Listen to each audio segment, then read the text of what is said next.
All right, everyone, in this one, we are going to be working on a 2013 Mazda CX-5.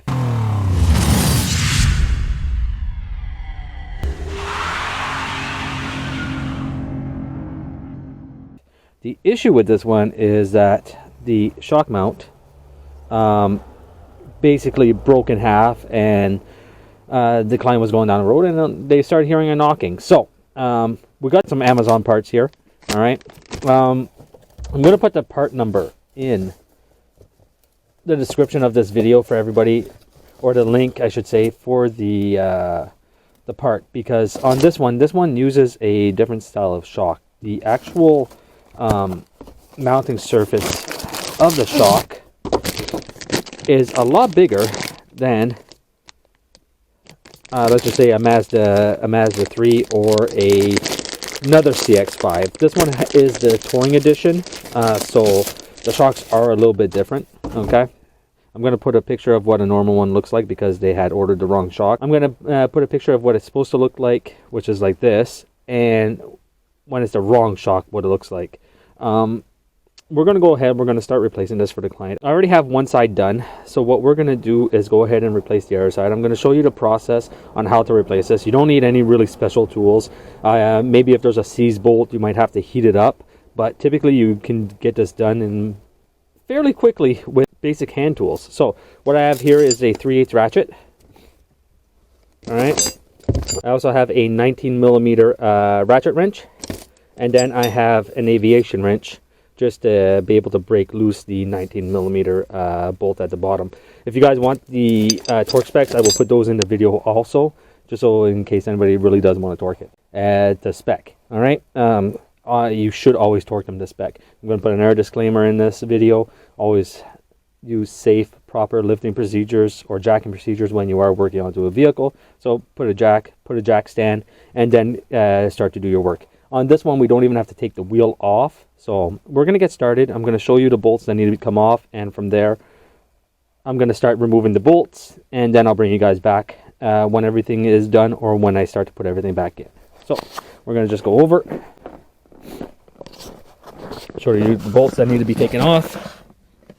I have one here, I have one there, and then I also have this one that's right here.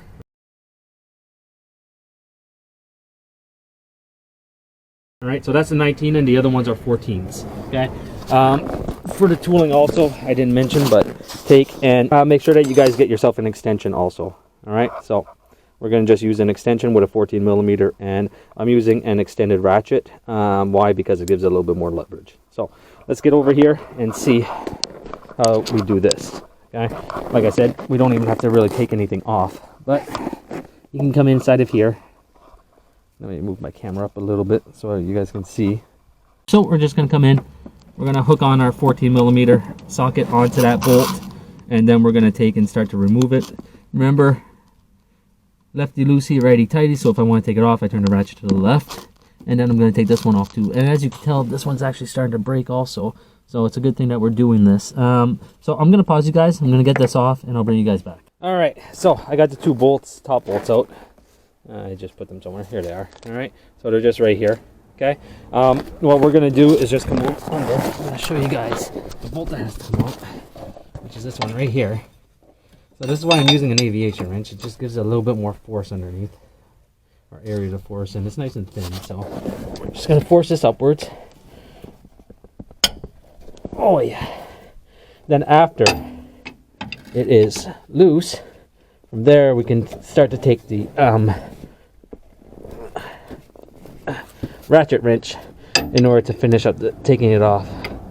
The other one wasn't very tight, wasn't seized, so I'm not expecting this one to be seized. I keep flipping you guys around. It's a new tiny little camera I bought. Try to make the videos a little bit better with some hand-free stuff, so I can have both hands.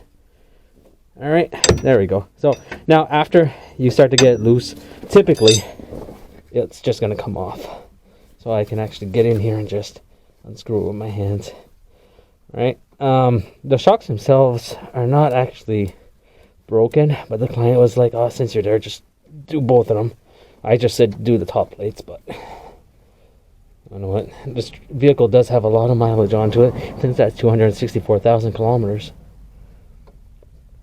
Alright. Okay, so got the bolt out. Alright. Now from there, very simple. We're going to put the bolt down. Alright. From there, we are also going to be taking and looking at the shock, because there's a piece that comes in on this side of the shock. Alright, so we're just going to get another little pry bar. Forgot that, put that into the tools, but I'm mentioning it now. So we're going to need a pry bar. After we take this off, we need a pair of vice grips, and we're also going to need, I'm using an electric impact. If you don't have an electric impact, you can still do this by using a just hand tools, but we got to take the center bolt off for the top mount of the shock, and I do that with a pair of vice grips and a an electric impact. Alright, so when you're doing this on this model, there's going to be a little area right here that actually comes out, that sits inside of the hole. Alright, so we don't want to lose that. And the worst thing that's going to happen is that the shock ends up being seized.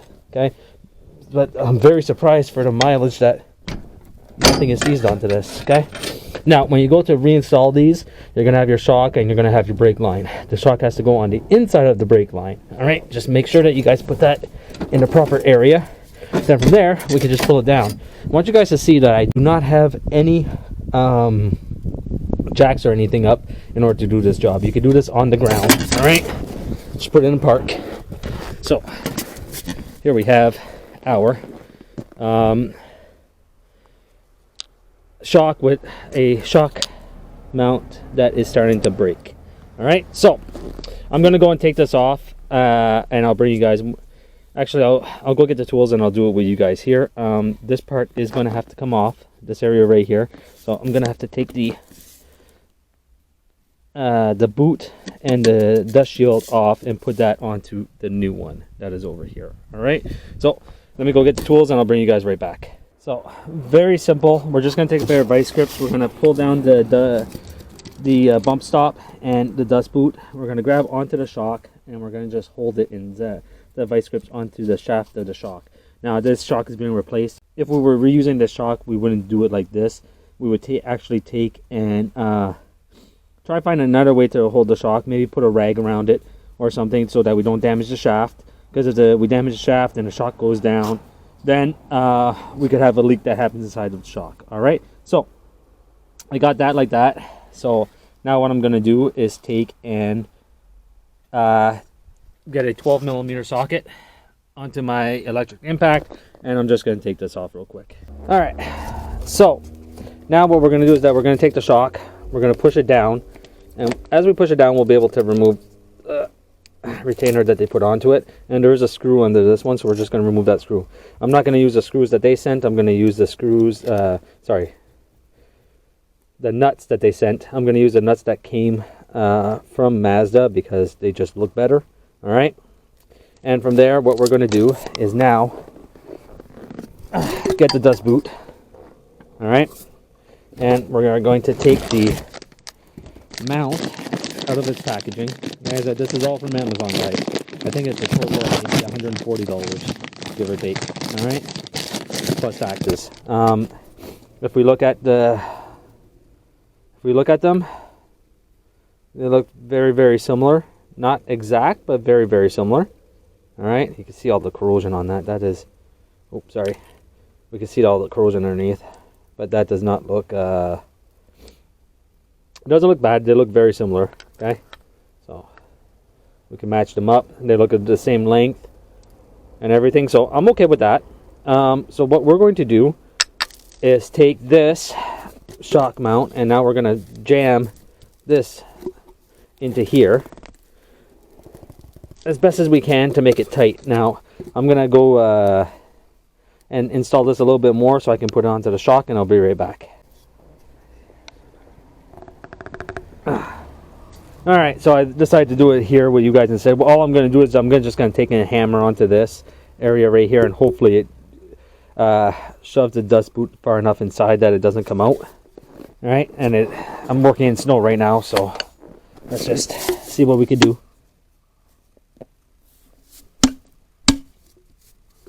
Without busting my hand up. Let's put on the glove.